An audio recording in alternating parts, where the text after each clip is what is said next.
Welcome to Not Milk Never Milk. Subscribe if you're lactose intolerant. In this video, I will explain how to replace your Honda Pilot remote battery. First, gather your tools.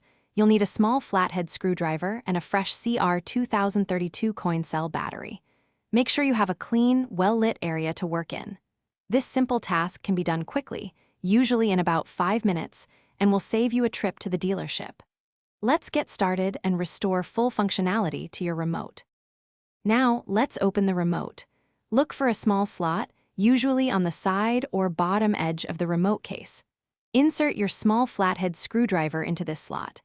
Apply gentle pressure and twist the screwdriver slightly to pry the two halves of the remote apart. Be careful not to force it, as the plastic can be delicate. The goal is to separate the case without causing any damage. With the remote open, you'll see the old battery. Take a moment to observe its orientation, specifically which side is facing up, usually the positive side. Gently pry out the old CR2032 battery from its compartment. Now, take your new CR2032 battery and insert it into the holder, ensuring the positive side is facing the same direction as the old one. It should snap securely into place. Finally, let's reassemble your remote.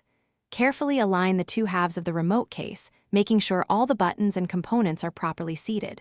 Gently press the halves together until you hear a satisfying click, indicating they are securely closed. Before you go, test all the remote's functions, like lock and unlock, to confirm everything is working perfectly.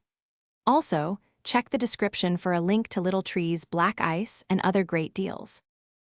Thanks for watching. If this was helpful, leave a like and consider subscribing. See you next time.